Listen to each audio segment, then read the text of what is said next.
Also, folks, we talk about where we go as a country. President Barack Obama is weighing in. He gave an interview late last week to National Public Radio where he addressed the issue, saying he wants to help rebuild the Democratic Party from the bottom up. The president feels that his experience with ground-up building will serve the party well as he steps into an advisory role for the party. In his new role, he will help in developing a whole new generation of talent for the Democrats' future. The role would shape up as a combination of talent, scout, friend, and a coach. Let's go to our panel and talk about these two issues. Ralph Chittum's with the DC Republican Party, Dr. Avis Jones-DeWeaver, leadership strategist, and also Tiffany Lofton, an organizer. Okay, I want to start with, first and foremost, the last comment, the last piece there with President Obama. Has he not been the leader of the Democratic Party for the last 8 years? So all of a sudden, now that you're out of office, now you want to focus on party building? Tiffany, as an organizer, I'm sorry. At some point, he should accept some blame because he is the head of the Democratic Party. He chose the head of the DNC.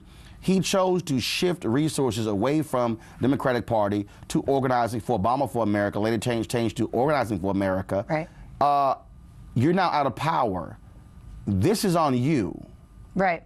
I think there's a lot of things to that. There's, as an organizer and folks in the field who have both defended, organized, gone out to knock on doors, and have voted for Barack Obama as President of the United States of America, there is a lot of reorganizing that needs to happen coming into the new Democratic Party that just lost almost every election. It lost the House, it lost the Senate, and it lost the White House. Well, first of all, in the last 8 years, more than 900 state offices. You also have 10 governor's mansions as well. Losses in the Senate and the House. Absolutely. No, going into this new year that we're about to see for 2017, it's going to look completely different, and the energy and the organizing that needs to happen behind President Obama after he is retired now from being President of the United States of America. This party has seen a lot of fragmented, and it's going to be very difficult to see Donald Trump become president and him have this exchange where he's giving out and helping make communities better, people of color communities better, when they're going to say, hold up, we had a black president and we didn't get anything, and now we have this white racist president and we're getting all of these things. That's going to fragment the Democratic Party completely. Avis, again, some Democrats I've talked to are aghast that the president all of a sudden now wants to talk about party building. Yeah. That was your job for 8 years. Absolutely. They had one of the worst political shops in the White House. And in fact, they disbanded their political office and sort of put it back together. That was your job. Your job as the leader of the party was to do that. And so when the president talks about, well, when I ran for office, I went downstate.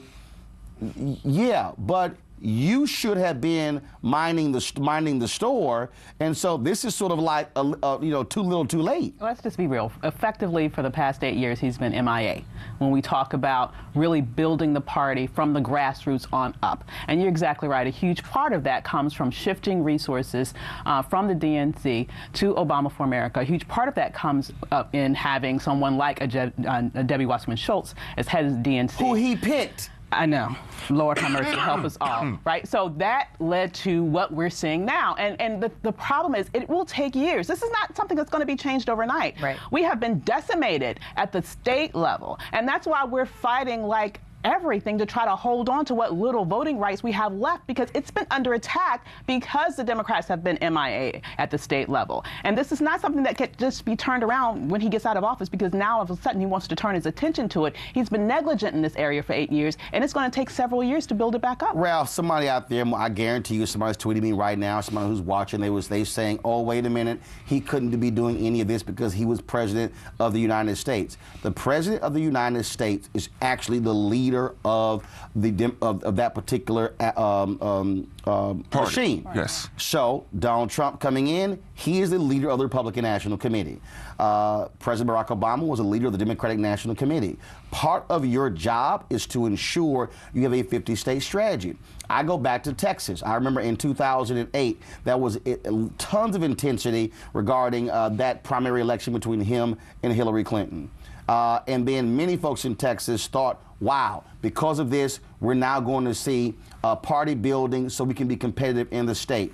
Once he was elected, they abandoned Texas, didn't care about Texas. He swooped in, raised money there, but there was no party building, and they're going, wait a minute, That was the whole point here. Howard Dean, when he was the head of the Democratic Party, talked about having a 50-state strategy. They got rid of Howard Dean. That was one of the first moves of President Obama. And that was one of their biggest mistakes. Yeah. So it looks, frankly, it looks like, hey, Mr. President, you're late to the game because you should have been doing this and concerned about this over the last 8 years as your party suffered massive losses. Well, everything that everyone has said on this panel is absolutely correct.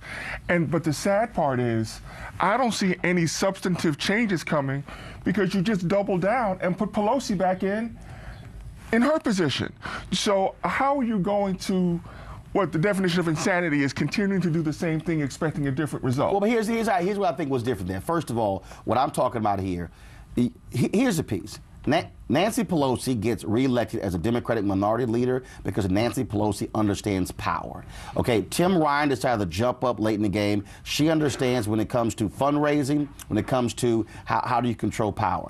To rebuild the Democratic Party ain't going to happen in D.C. What it requires is for a leader to understand that also your national recipe does not work local. And what I mean by that is, correct. It doesn't. So it doesn't frankly, it doesn't matter if she's Democratic minority leader. Well, the issue is going to be, what are you doing on in the various states when it comes to running candidates? What do you mean in the issues? Because what might play for a Democrat in Georgia is totally different will play for a Democrat in San Francisco. Right. But I'm saying the position of Pelosi does make a difference to people because they're going to look at the national and say, you guys are doubling down. You're not doing anything. The Democrat Party, honestly, and this is going to sound really crazy coming from a Republican, I think the best thing that ever happened to the Democrat Party from a rebuilding standpoint is a Trump presidency.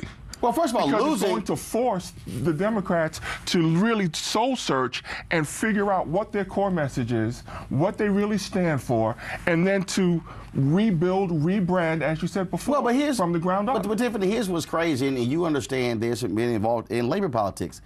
Democrats have a message. Yeah. You just got to open your mouth. Yeah. I mean, you got me, because here's the deal. Here's what I find to be very interesting. And again, Democrats are going to have to contend with this. That was one of the reasons why Republicans lost, because Republicans were making a dramatic attempt to social issues and ignored economic issues. President Obama comes in, makes an economic message, all of a sudden they win. Let's just be real honest. A lot of the criticism for Democrats is this whole idea of social issues. And so the question is, and I've heard this, and Democrats are going to have to address it, and that is, are you going to contend with an emphasis on social issues as opposed to economic issues? And so if you look at issue of ban the box, if you look at Medicaid expansion, if you look at the Affordable Care Act, if you look at minimum wage, those are economic issues. Right. They simply didn't open their mouths. Hillary Clinton did not drive home that point. Right. Every single one of those economic issues that you just named, though, Roland, have social aspects to them. You can also talk about race when it comes to fair pay, when it comes to maternity leave, when it comes to talking about voter registration. All of those things that we can talk about also have that social aspect to it. Right. And when you have Democrats who are talking about that agenda, the Democratic agenda has not been completely synced this entire time. No. But again, but it's inverted. No, I understand what you're saying, and I agree. If money doesn't lead the issue, you're right. That doesn't lead, because I mean, at the end of the day, that's what's going to drive it. My point is this here: you have to actually articulate it. Hillary Clinton didn't run; they pulled money out of Wisconsin. Right. She never even called the mayor of the second largest city in Wisconsin, who's a Democratic mayor. So it's a whole bunch of huge mistakes the campaign made. And folks on the ground care about that kind of stuff, absolutely. But what I'm saying here is this here. The president, at some point, is going to have to actually say, you know what? I screwed up. Can I tell you one of our biggest criticisms, though, for the Democratic Party, and I can't speak for the Republican Party because I'm not in it, nor do I care to be in it. There is a leadership development problem that's happening in the Democratic Party, where we're seeing folks who have been... Nancy Pelosi, God bless her, and I'm from California, is older than Donald Trump. And so when you have these conversations, you're talking about the leadership development piece, it's not only what's the agenda and what's the party. The folks who are making the agenda are a little outdated. I got you. And the folks on the ground who are our voters that they're trying to mobilize and organize, they don't care about what the old folks, to be honest, what the old folks are saying, what the agenda should be. Here's the piece there is here. no social aspect to that economic agenda. But here's the piece also. Which is what we care about on the ground. But here's the piece also, and that is this here when you talk about Congressman Tim Ryan, who ran against Nancy Pelosi. Right. Dude, he said nothing about North Carolina. See, I'm a firm believer. I don't need a title to be a leader.